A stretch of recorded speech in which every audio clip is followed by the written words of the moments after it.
What's going on, everyone? And so, we got to talk about David Jones Garcia. Now that the Spurs have officially finished Summer League, their biggest bright spot was David Jones Garcia. David Jones Garcia did everything: rebound, defended, made plays for himself, made plays for other, could score the basketball. He was third overall in Summer League in scoring. He averaged 24.3 points per game. He also shot 63% from beyond the arc with 5.3 rebounds, 4 assists, and almost 2 steals, 1.7 steals per game. So again, a guy that showed a little bit of everything. Right? And he was the real standout for the Spurs. He finished against Detroit in the consolation game with 23 points. Right, so he's a guy that I think could come in immediately and have an impact. I think he's a guy that could actually get run as soon as this season. He's 23 years old, right? So you look at even a Harrison Ingram, right? 22 years old, but I felt like it was just kind of another guy out there at times, right? He wasn't this huge standout for me personally. And Spurs have 2 open roster spots. I think you bring David Jones Garcia in on the main roster spot, kind of give him an opportunity, maybe sign him to a 2-year deal, kind of see what can he provide you, what can he bring to this Spurs team. Because of his kind of versatility, him kind of being this 6'5", 6'6" area type of guy, I think he's a guy that can kind of come in, slot in. You can put him at the 2 or the 3 for you. He's a guy that can shoot the basketball, shoot over the top, get to the rim, apply rim pressure, shoots the 3 ball. I'm not expecting him to shoot 60% from 3-point range in the actual NBA. That happens, watch out, right? But realistically speaking, I think, if he can be a 38% 3-point shooter, on pretty good volume.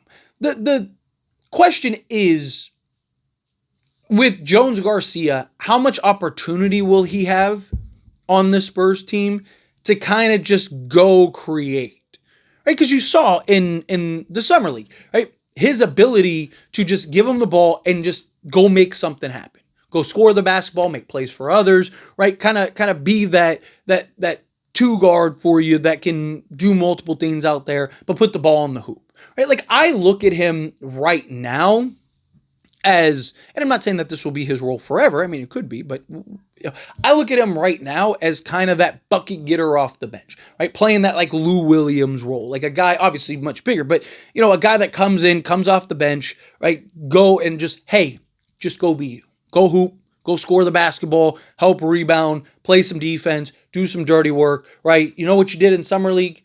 Yeah, okay, we want you to do that very thing here on this roster when you're in the game. Right, and there'll be moments where it's hey, we're going to need you to play more off ball. Right, he can be chameleon-like, but I think his best attribute is to kind of just give him the ball and let him just go get a bucket. Right, I could see him in that sort of DeMar DeRozan type at some point, where he's just kind of that steady, constant, just bucket getter, a guy that you need a bucket, you throw him in. Right, put some defensive pieces, some shooting around him. Right, let him just go to work. Right, let him hoop and score the basketball. But the problem is again, you got De'Aaron Fox, you got Dylan Harper, you got Stephon Castle, right? You have Devin Vassell, you have Keldon Johnson. I think at some point they'll probably consolidate Devin Vassell and a Keldon Johnson, whether it's individual trades or just one big trade. Right? We'll see how that kind of plays out. I think you're going to see a consolidation trade regardless, because they're going to have to start paying guys soon, right? De'Aaron Fox is going to get a new contract. On top of that, after him, it's Victor Wembanyama, and he's going to get a real contract. And then it's Stephon Castle and then Dylan Harper and so on and so forth. So you kind of just go down the list of guys, and it's this roster is going to get pretty hefty in the next few years. Now, that doesn't mean you have to do something today or tomorrow or something. They have, a year or so before they need to really figure some stuff out. But I think if you bring, let's say you bring in a David Jones Garcia and he shows you during the regular season what he showed you in Summer League, now I definitely think you don't need a Devin Vassell. Right now, because now you have, you have a David Jones Garcia that can slot in and play kind of that Devin Vassell, Keldon Johnson role. Right? Be a guy that could be that bucket getter, make some plays, kind of just be that steady constant for you. So could he potentially be even the Devin Vassell replacement? Right? Could he be the Keldon Johnson replacement, to where now you can maybe go take those guys, package them or one of them and then go make a move to go land a upgraded piece or a more veteran piece, or, again, I'm not saying you have to do it today. It might be in the Spurs' best interest to kind of get into the season, kind of evaluate through between now and like maybe the trade deadline, and kind of see, okay, where are we at, right? Are we currently a playoff team? Are we a play-in team? Are we out of the play-in, right? Is it worth for us, like, is it working with these guys? Do we need to go get somebody else, right? How is Wimby and Fox and all of them feeling, right? If you're out of the play-in, are they kind of like, dude, go make a move type thing, right? Like, again, I think it might be in the Spurs' interest to just stay the course, be patient, right? Like, obviously, they're not going to trade any like their core young guys, but even like a Vassell and stuff, kind of see like, okay, slot him in, right? Especially while Dylan Harper's growing and developing. You don't want to put too much on his plate in year one.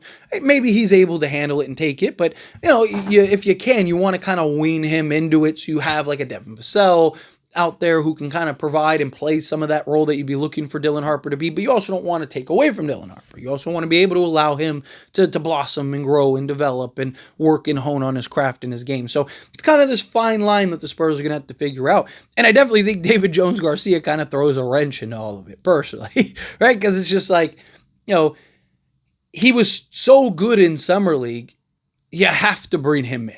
Right, like it would almost be criminal in a lot of ways to just see. Now, that doesn't mean that he's going to translate to the NBA. See a lot of guys that are really good in the G League, clearly better than the G League, clearly better than everyone in Summer League, and end up getting to the NBA, and they're never more than just that like 15th guy off the bench. They're never more than like a garbage time guy, right? Because again, the NBA is so different. It's almost a different sport compared to G League and Summer League and these other things. Right? The talent level, the size, all of that. So, if you're David Jones Garcia, I think you've shown enough to warrant a main roster spot, especially with the open roster spots. Like, who else are you going to bring in? Right? Like, you don't have a lot of needs. You're going for like upside, a guy that could, kind of raise the ceiling for you, that it would be the cheapest route, but still maintain in the core. Right? David Jones Garcia is that. You could, if you want a veteran guy, you still have another roster spot. You go bring in a veteran guy. If you want to take a flyer on a guy like, I don't know, Nemani Bates or something like that, you still have the roster spot to where you could do that. But I think you at least bring in David Jones Garcia, bring him onto the main roster.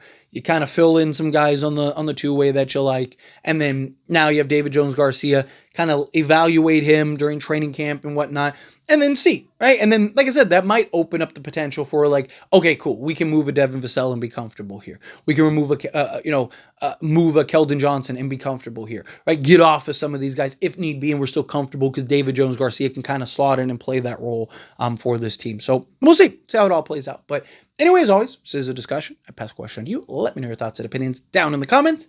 That being said, if you haven't liked this video, hit that like button. Helps me a lot. So we enjoy these types of videos, and I truly appreciate it. Not subscribe channel, hit that subscribe button. Turn on the bell notifications. Appreciate y'all. See you in the next one.